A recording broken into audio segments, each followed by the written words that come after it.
Shalom teman-teman, selamat datang di Story. Wih. Jadi Story itu apa sih? Singkatannya tuh Simple Truth of Youth.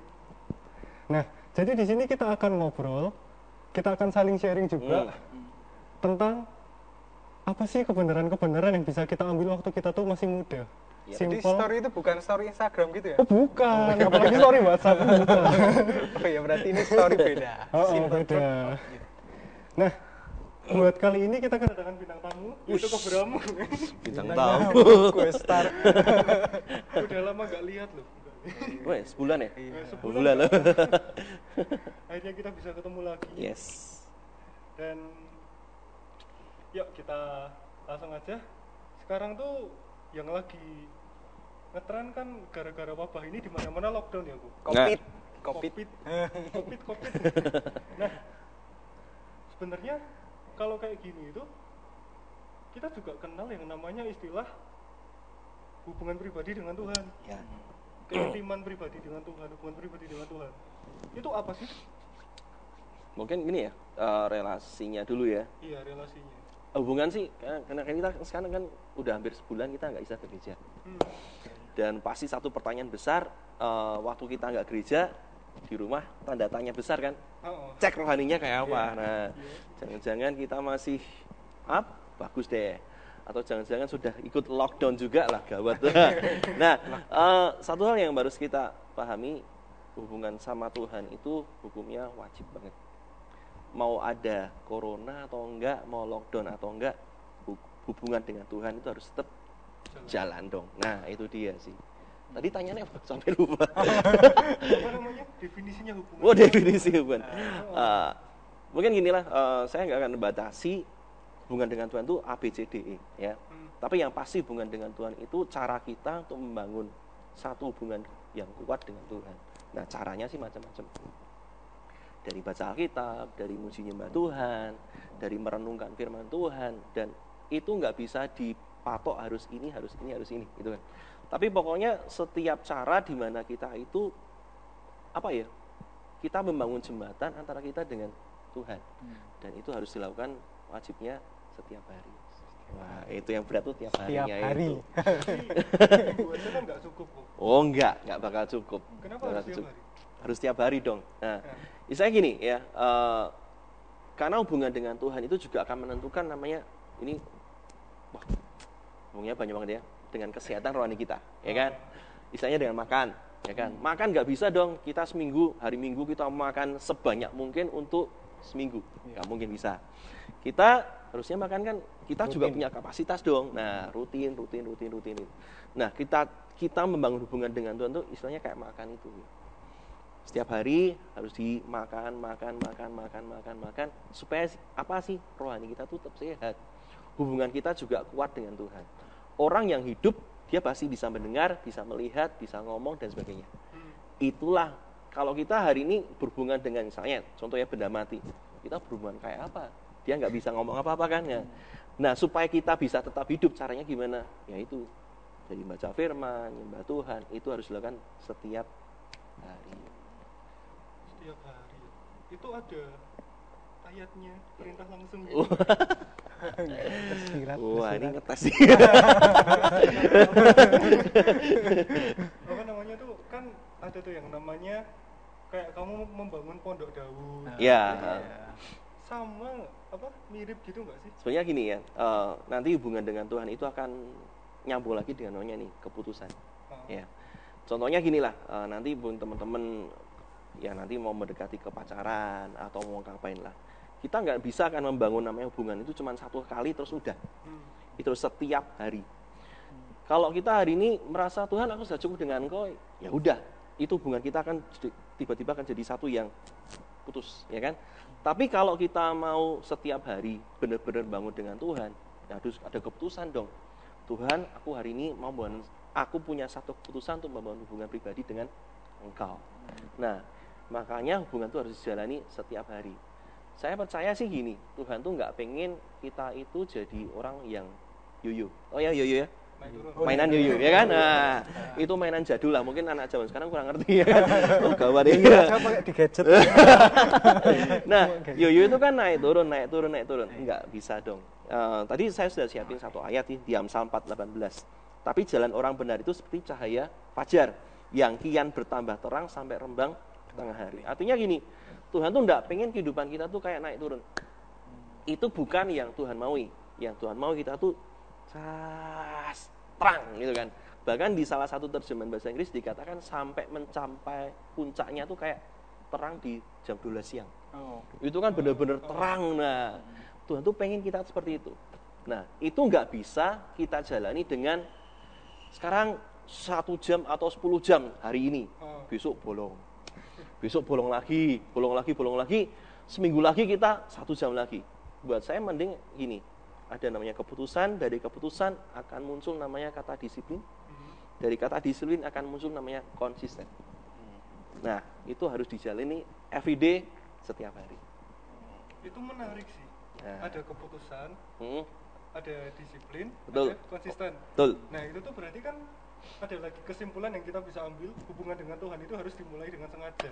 Bener gak? Betul banget. Niat. Ya.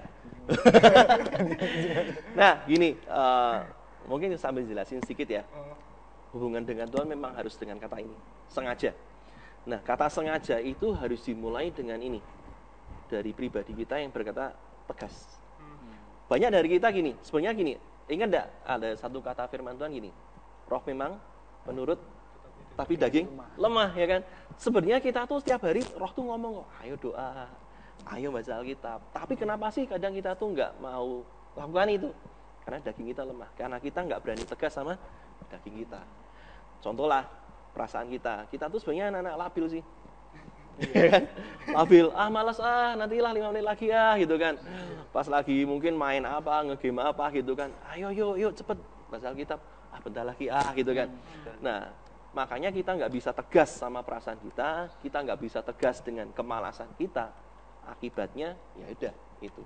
Makanya untuk kita bisa sengaja, kita harus tegas dulu sama perasaan kita. Nah, berarti bisa dibilang kalau dengan adanya corona ini kita malah kayak belajar. Kan kalau misalnya nggak ada corona ini kok, jadi orang tuh kayak udah nyaman, ya udah ke gereja itu gini caranya. Kalau mau deket sama Tuhan itu dengan cara ke gereja. Sementara dengan corona kita di rumah terus gitu. Berarti ini corona itu juga bisa dianggap sebagai masalah yang menguntungkan gitu nggak sih? Kita ini, juga soalnya belajar gitu loh. Ini aku punya cerita sih. Dulu waktu SMA ya, waktu saya zaman SMA itu SMA saya ngalamin namanya revival, ya kan? Dan itu bener-bener ada satu gereja yang jadi tempat posnya revival anak-anak di SMA saya. Jadi kalau ke gereja itu isinya, teman SMA semua, asiknya enggak karuan, ya kan? Nah, yang jadi masalah setelah SMA. Setelah SMA kan semuanya lepas kan. Nah, ketika lepas itulah ujiannya baru ketahuan. Dan sekian tahun kemudian saya baru sadar ini. Waktu itu saya kemudian mengalami gini. Ternyata saya tuh kayak bolam lampu yang enggak ada terangnya. Tapi karena bolam lampu yang enggak ada terangnya ini ada di terang lampu yang lainnya, saya jadi ikut nyala enggak?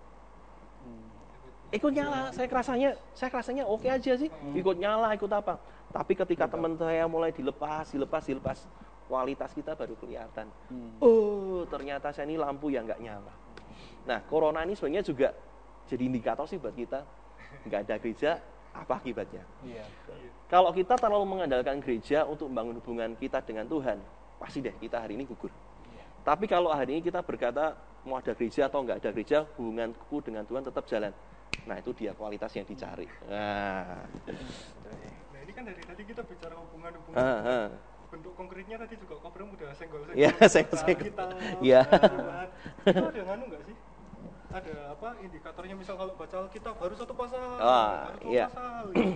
Ya masih gini, dulu pun saya juga belajar sih, nggak bisa langsung saya sehari 10 pasal. Buru-buru enggak lah. Saya sekarang aja 2 pasal tiap hari ya kan.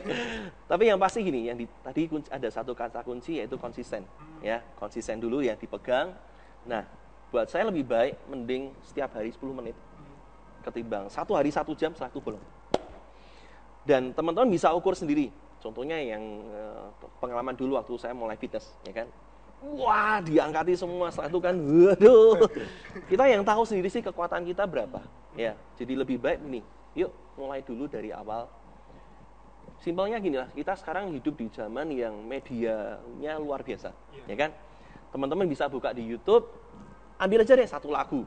Dari satu lagu itu tuh coba sampingkan yang lain-lain, nggak usah mikir makanan, nggak usah mikir tes, nggak usah mikir pacar dan sebagainya. Satu lagu aja, nyembah Tuhan bareng dengan satu lagu itu. Ketimbang kita 1 jam dengerin YouTube tapi sambil main komputer, sambil apa. Biarpun yang didengerin lagu pujian loh ya, lebih berarti yang mana? Buat saya lebih berarti yang satu lagu itu. Kualitas daripada kuantitas. Wah, betul. Dari situ muncul ini quality time. Wah, quality time yang konsisten dengan Tuhan. Itu. Jadi intinya sih gini sih, nggak usah dipatok berapa. Kekuatan kita tahu dulu. Tapi kalau saya percaya sih Alkitab, kita bisa deh satu pasal dulu. Satu pasal dulu tiap hari, jalani nanti bisa nambah. Ya kan? Kalau mau muji nyembah Tuhan, saya nggak bisa setengah jam, oke nggak apa-apa, 1 lagu 2 lagu, gitu deh. Yuk. Mungkin ini aku juga ada percaya nih, ini mungkin bukan cuma aku aja, mungkin anak-anak yang di luar sana juga sama. Kadang itu ada orang yang gini, ini corona kalian harus ikuti pemerintah gitu. Tapi ada juga yang pihak yang bilang kalau handi imanmu, di mana imanmu, kan kita nah itu terus kita, sebagai anak Tuhan itu kita seharusnya gimana gitu kok? Kalau saya sih kita itu 2 pandangan sih ya, 2 pandangan. Kalau saya sih gini, saya lebih suka ke kita taati pemerintah. Karena pemerintah itu otoritas di atas kita, ya kan. Tapi kita tidak meletakkan corona itu sebagai apa ya? Otoritas di atas iman kita. Nah, itu loh. Jadi kita taat pemerintah, tapi kita ngomong gini, Tuhan, ini penyakit nggak bakal mengatasi imanku, gitu loh. Jadi kita juga bijak-bijak dong, itu nggak bisa sekarang sembarangan kemana-mana, nggak pakai masker, terus yang batuk, yang pilek langsung kemana-mana, nggak bisa lah. Kita malah jadi batu sandungan di situ, betul kan? Nah, lebih baik hari ini kita yuk, apa sih yang pemerintah anjurin, kita belajar taati, tapi kita nggak biarkan corona, COVID-19 itu ada menundukkan iman kita. Nah, itu simpelnya. Berarti dari sini sebenarnya tuh masih ada lagi nih pertanyaan. Oh, apa? Banyak ya Yo ini. Iya banyak. Tadi kan disinggung tuh itu apa nggak ada standarnya, kayak misal kita mulai dari apa yang kita bisa dulu. Ya. Berarti kan kita mau membangun hubungan atau bisa dibilang saat teduh juga. Kita mau saat teduh pagi, siang, sore itu kan juga terserah kita kan sebenarnya. Kan. Nah, gimana kalau yang kita itu nggak hidup sendiri? Jadi kayak misalnya nih, aku pernah, aku tuh di Jakarta waktu masih magang, itu satu kos, satu kamar, itu 2 orang. Nah di situ aku jadi canggung buat penyembahan gitu ya, sama. Apalagi karena teman satu kosku itu kebetulan berbeda. Beda, wah gitu. Itu gimana? Bisa-bisa lah. Tapi dulu saya juga punya pengalaman di kos ya. Tapi ini kebalik. Waktu itu saya yang kurang rohani malahan, ya kan. Udah tidur, terus ngapa-ngapain lah, jadi nggak terlalu yang mikirin tentang Tuhan, gitu kan. Tiba-tiba teman saya ini, saya ingat kok sebelum tidur itu dia nyetel lagu pujian, terus dia duduk sebentar, dia pujian penyembahan. Saya di situ malah jadi yang paling canggung, yuk. Bukan kok saya nggak ikut ya, akhirnya saya ikut, yuk. Nah, jadi saya di situ belajar kita kepala bukan ekor itu seperti apa. Kita yang menentukan, bukan yang ngikuti. Hari ini kita sebenarnya tadi misalnya kayak kamu ya, waduh nanti temanku ngomong apa ya, kita sebenarnya kita ngikuti perasaan kita loh, perasaan malu kita, perasaan canggung kita. Tapi hari ini kita ngomonglah baik-baik, aku perlu doa nih sama Tuhan. Aku perlu doa sama Tuhanku gitu kan. Minta waktu sebentar ya, kalau ganggu minta maaf lah gitu loh. Atau lah kalau saya percaya ada satu tempat yang pasti privat kok. Kamar mandi. Kamar mandiku waktu itu nggak bisa dikunci.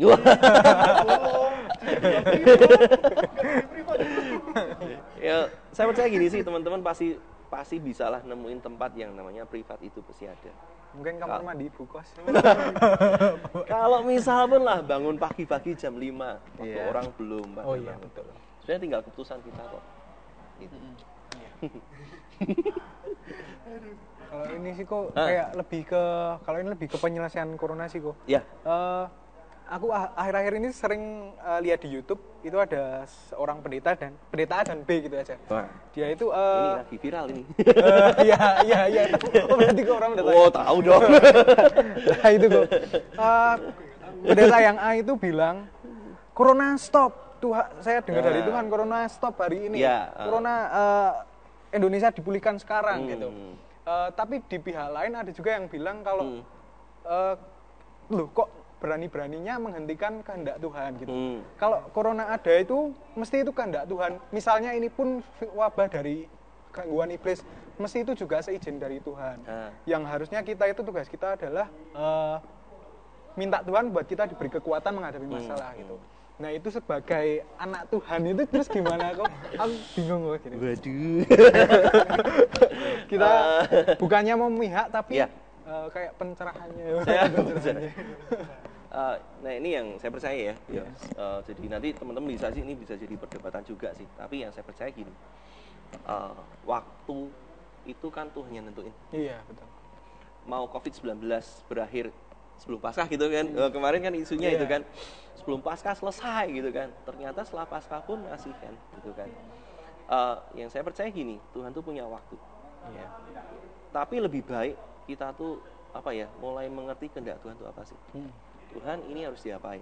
Saya percaya gini, ketika murid-murid di tengah itu waktu badai. Oh iya. Terus Tuhan datang yang dikira hantu, ya kan. Ketika itu saya percaya Yesus tuh bisa dapat satu oh ini kehendak Tuhan, kehendak Bapa untuk menghadik laut itu jadi tenang. Nah, ya saya percaya gini, saya nggak mau menghakimi ini A salah atau B salah, tapi yang pasti gini, Tuhan tuh punya waktu. Dan hari ini kita harus mulai ngerti kehendak Tuhan. Sebenarnya dengan COVID-19 ini kita anak-anak terus ngapain sih? Gitu. Buat saya lebih mending kita berdoa daripada kita membiarkan wabah ini berlangsung, ya kan? Buat saya juga menghargai keberanian si pendeta ini yang menghadik. Karena buat saya itu juga harus kok, gitu kan. Penyakit itu namanya itu harus dihentikan. Waktu Daud pun itu juga pernah kok, nanti bisa baca di Alkitab. Satu saat Tuhan tuh ngasih ujian buat Daud, dan Tuhan waktu itu Isa kok itu berhenti di satu titik gitu. Nah, saya nggak tahu lah nanti jawabannya gimana ya. Tapi yang pasti gini, yuk kita lakuin bagian kita ya. Kita sama Tuhan, nggak ada salahnya kita berdoa ke Tuhan. Aku minta Tuhan COVID-19 berhenti, nggak apa-apa. Itu pun kita berdoa, kita bentengi Parakan. Ini kita dari Parakan ya, Parakan Good Online. Kita bentengi kota kita bentengi negara kita. Urusan nanti COVID-19 berhenti atau enggak, itu urusannya Tuhan. Bagian kita lakuin aja, doa dan sebagainya. Dan yang pasti, yuk jangan masuk ke blok A, blok B. Pokoknya hari ini kita hormati mereka dan kita mulai doa aja. Buat saya sih gitu, saya sebenarnya nggak usah ikut larut dalam perdebatan mereka. Jadi sebenarnya dengan adanya COVID ini kita juga bisa ambil sisi positifnya ya. Kita yang nggak pernah ibadah di rumah, kita jadi ibadah. Yang nggak pernah nyoba online sekarang jadi bisa online. Kira-kira bisa jadi belajar banyak sih sebenarnya. Tergantung dari kita mau ambil dari sisi mana. Gitu. Sebenarnya ini sih yang jadi luar biasa ya. Kita dulu kan ibadah dipusatkan gereja kan. Iya. Sekarang dengan COVID-19 ini tiba-tiba seluruh rumah itu bisa ada satu pujian penyembahan doa. Iya, itu yang luar biasa sih. Iya. Jadi sebenarnya hari ini keputusan kita sih, kita membiarkan COVID-19 ini jadi wabah bisa, atau jadi satu kebangkitan buat kita. Iya. Itu jadi keputusan kita. Nah itu aku jadi mau tanya tuh, kan tadi kan dibilang tiap satu rumah tuh jadi ada pujian penyembahan sendiri. Nah kalau misalnya yang ibadah rumah gitu, itu sebenarnya sama nggak sih sama komitmen buat membangun hubungan pribadi sama Tuhan? Kan kalau itu jadi bareng-bareng gitu. Ya, sebenarnya ada dua ya, ada korporat, ada personal, ya kan. Hari ini kita sih bisa sih saya bangun hubungan kalian dengan kalian bareng-bareng. Tapi lebih efektif mana sih saya bangun satu-satu, pasti satu-satu, ya kan? Artinya sebenarnya Tuhan pun itu Tuhan yang intim sebenarnya. Tuhan sebenarnya suka kok dengan ibadah dan sebagainya. Tapi tetap ada satu waktu di mana Tuhan tuh pengen dengan kita sendirian. Itu yang tidak bisa diganti apapun. Nah, Sebenarnya buat teman-teman yang hari ini di rumah terus ikuti ibadah online ya. Ibadah online tuh nggak bisa gantiin hubungan pribadi kita dengan Tuhan. Tetap hubungan pribadi dengan Tuhan itu wajib. Tapi bukan berarti kalau kita udah rajin hubungan pribadi sama Tuhan malah kita jadi ngerasa nggak perlu ke gereja. Ya, kadang itu ya. Baik, simpelnya gini sih. Buat saya orang yang punya hubungan pribadi dengan Tuhan dia pasti ke gereja kok. Iya. Tapi orang yang ke gereja belum tentu punya hubungan pribadi dengan Tuhan. Itu apa namanya? Agak dalam. Kayak sebuah pohon itu kamu lihat dari akarnya. Iya sih. Pasti pohonnya. Wah. Betul. Ya. Nah, terus ini, tadi kan waktu kita bicara soal corona itu malah jadi ada satu lagi, yaitu kepekaan sama mendengar suara Tuhan. Waduh. Tuhan ini gimana nih? Itu nggak bisa instan juga. Buat teman-teman yang hari ini dengerin juga hubungan pribadi dengan Tuhan itu dibangun tiap hari kan. Nah, dengan tiap hari itu kita makin ngerti ini suara Tuhan kayak apa sih. Contohnya saya sekarang kan punya anak kecil ya kan, punya anak. Lama kelamaan dia mulai mengerti ini suara mami yang mana, suara papinya yang mana, ya kan? Itu nggak bisa dibangun setiap satu hari selesai, gitu kan? Itu dibangun tiap hari, ya kan? Anak saya sekarang di saat-saat tertentu yang dicari mamahnya, ya kan? Karena dia punya mamanya punya yang saya tidak punya, ya kan? Air susu, ya kan? Artinya dia mulai mengenali.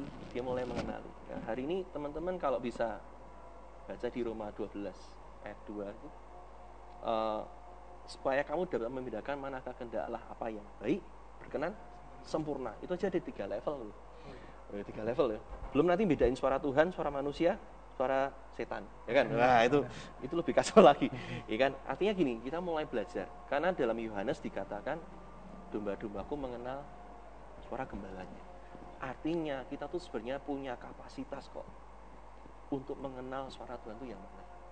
Artinya sebenarnya nggak ada alasan untuk aku nggak pernah dengar suara Tuhan. Karena domba-dombanya mengenal suara Tuhan. Kalau nggak pernah kenal suara gembalanya, kamu domba siapa? Gitu loh. Nah, walaupun tidak selalu audible mah sangat sering, ya kan? Kebanyakan akan di hati kita, di hati nurani.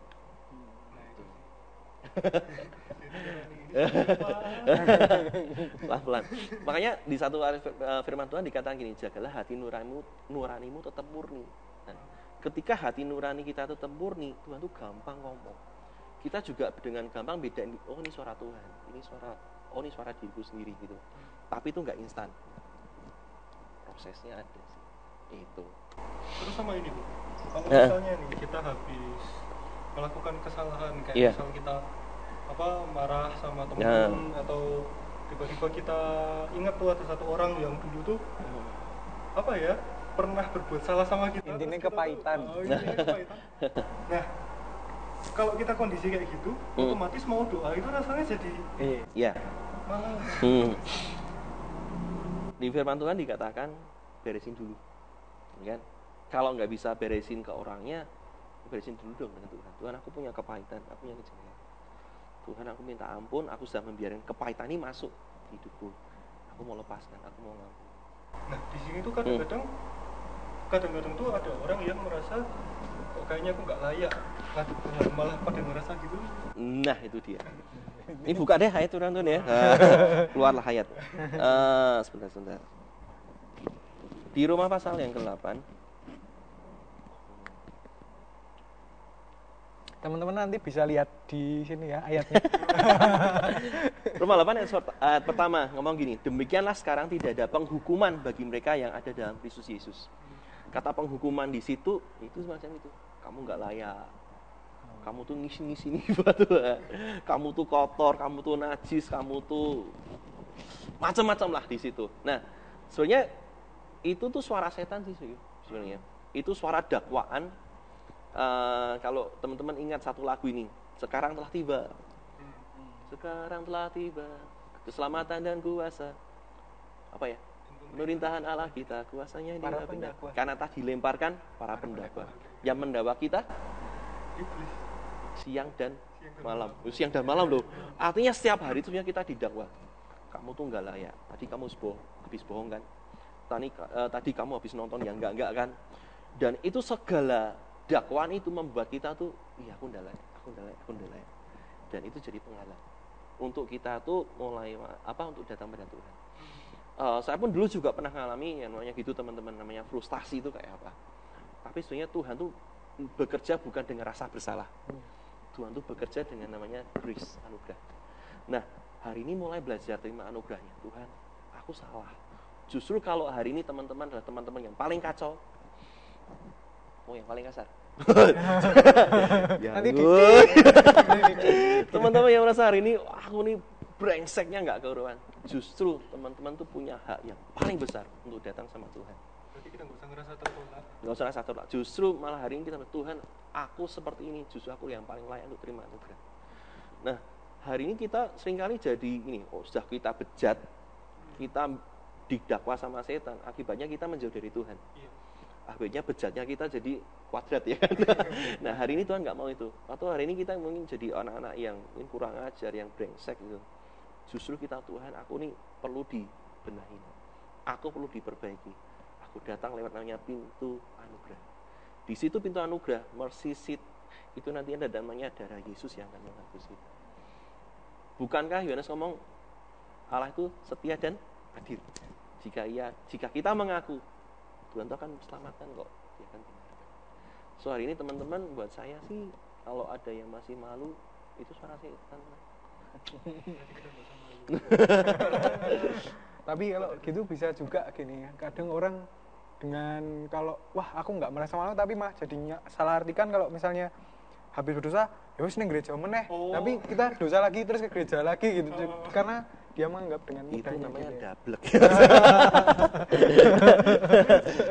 Itu malah nggak tahu. Soalnya gini, ketika kita tuh punya rasa bersalah, itu ya respon kita apa? Kita datang pada Tuhan, kita menjauh dari Tuhan. Nah, harusnya, tapi dimulai dari rasa bersalah itu sih. Nah, feeling guilty. Tapi sebenarnya gini, yang Tuhan nggak mau kita tuh dicekam dengan rasa bersalah sampai kita nggak datang sama Tuhan. Nah, kalau yang dablek itu nggak tahu diri. Itu hati nuraninya sudah kacau. Jadi udah, harus mendadak.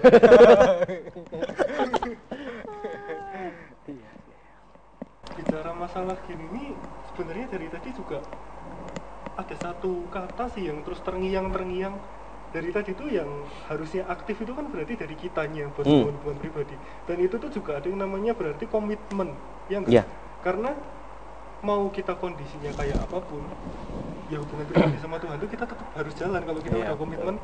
Mau kita misalnya nih, ya jangan sampai, tapi misalnya karena kita masih manusia, misalnya kita habis berdosa pun kita tetap harus bangun hubungan pribadi itu agar kita semakin diangkat, gak jadi semakin jauh sama Tuhan. Ini dia satu ayat Alkitab ini. Di 1 Korintus 9 ayat 27. Tetapi aku melatih tubuhku dan menguasai seluruhnya supaya sudah memberitakan Injil pada orang lain dan aku sendiri ditolak. Yang saya mau katakan melatih. Kita harus melatih sih. Namanya melatih ketegasan dengan diri kita, melatih disiplin kita, melatih komitmen, melatih konsisten, itu dilatih. Buat teman-teman yang hari ini nggak sekolah ya kan, di rumah ngapain coba? Belajar nggak gitu kan? Wah, ngomong nggak ada guru ya kan? Tapi itu yang alam dunia ya, maksudnya yang sekolah ya. Tapi dengan Tuhan pun sama sebenarnya. Hari ini kita ada ibadah atau enggak, hubungan pribadi kita harus tetap jalan. Makanya kita harus latih tegas dengan perasaan, latih tegas dengan kemalasan, supaya kita tuh disiplin, konsisten, komitmen kita tuh harus dari awal ada. Itu deh. Gimana Yus? Ya, luar biasa. Ternyata tugas sebagai anak Tuhan itu ya lumayan banyak. Tapi ya sebagai anak Tuhan kita walaupun nggak mudah, tapi Tuhan pasti beri kekuatan. Yang pasti gini deh, mungkin hubungan dengan Tuhan itu jangan dibikin stres. Iya, betul. Jangan dibikin beban. Misalnya gini, waktu kita yang minuman yang lagi viral sekarang apa coba? Dalgona ya kan? Nggak tahu. Tahu nih bobaca di mana gitu. Kopi dalgona misalnya gitu kan. Karena kita tahu itu enaknya kayak apa. Kita suruh buat, kita suruh minum, itu kita tuh suka banget. Nah, hari ini kita sebelum kita mau hubungan dengan Tuhan, kenapa enggak sih kita buka wawasan kita? Kalau saya mau hubungan dengan Tuhan, apa ya harapan apa di situ?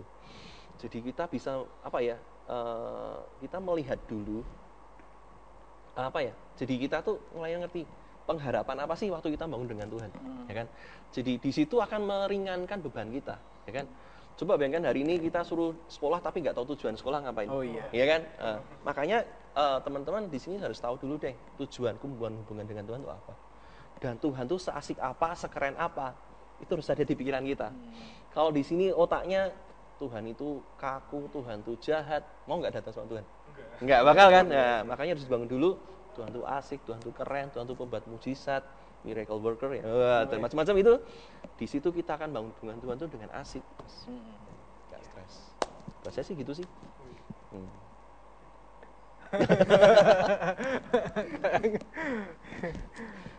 Kalau pesan Koh Bram buat teman-teman di luar sana, di luar sana, zaman ini COVID, di zaman sekarang pandemi ini gimana? Percayalah, COVID-19 pasti berlalu. Tapi sebelum berlalu dan sesudah berlalu, hubungan dengan Tuhan harus jalan. Justru di saat-saat seperti inilah kita tuh membangun hubungan Tuhan dengan cara yang unik. Kita berani encourage diri kita untuk ayo kamu harus cari Tuhan. Ada ibadah, nggak ada ibadah. Saya lihat sekarang fenomena di Instagram keren loh. Banyak pastor, banyak influencer rohani, influencer rohani. Yang dulu nggak pernah memanfaatkan ini, sekarang tiap malam hampir mereka bisa menyaring ilmu mereka, ya kan? Ceritanya gitu. Artinya hari ini kita mau ditekan kayak apa? Kita tuh sebenarnya punya adaptasi, ya kan? Untuk kita tuh bertindak seperti apa. Nah, tapi jadi satu kuncinya gini, teman-teman dimanapun teman berada hari ini, jangan sampai kita jauh dari Tuhan. Konsekuensinya mahal banget. Daripada hari ini, mungkin kenikmatan dosa itu enak sesaat, ya kan? Tapi konsekuensi dari dosa itu mengerikan. Ya, lebih baik hari ini kita putuskan Tuhan, hubunganku dengan Tuhan itu bernilai lebih berarti daripada yang lain. Hari ini kita teman-teman generasi kita lebih suka berhubungan dengan ini. Gadget kita kadang jadi Tuhan kita. Ya sebelum tidur lihat gadget, bangun tidur gadget dulu juga. Jadi itu gadget. Sebenarnya sama sih dengan cara kita memperlakukan gadget kita. Kenapa enggak hari ini kita memperlakukan Tuhan seperti gadget kita? Sebelum tidur ingat Tuhan, setelah bangun tidur ingat Tuhan. Di mana-mana yang kita bingungin bukan gadgetnya tapi Tuhan di mana ya? Tuhan di mana ya? Artinya gini, hati kita tuh detak jantungnya bangun hubungan dengan Tuhan, bangun hubungan dengan Tuhan. Dan itu saya lagi sebelum terakhir ya nih, tegas, disiplin, konsisten. Itu dia. Tegas, disiplin, konsisten. Ingat itu teman-teman. Jadi kita cukup sampai sini aja. Ya, buat kali ini kita sampai di sini dulu teman-teman. Nanti minggu-minggu ke depan kita akan lebih banyak lagi ngobrol-ngobrol. Kita akan juga membuka topik-topik yang lain. Kalau misalnya nih teman-teman ada permintaan, tolong dong diskusiin topik ini gitu. Nggak apa-apa, teman-teman bisa sebutin aja di komen di bawah.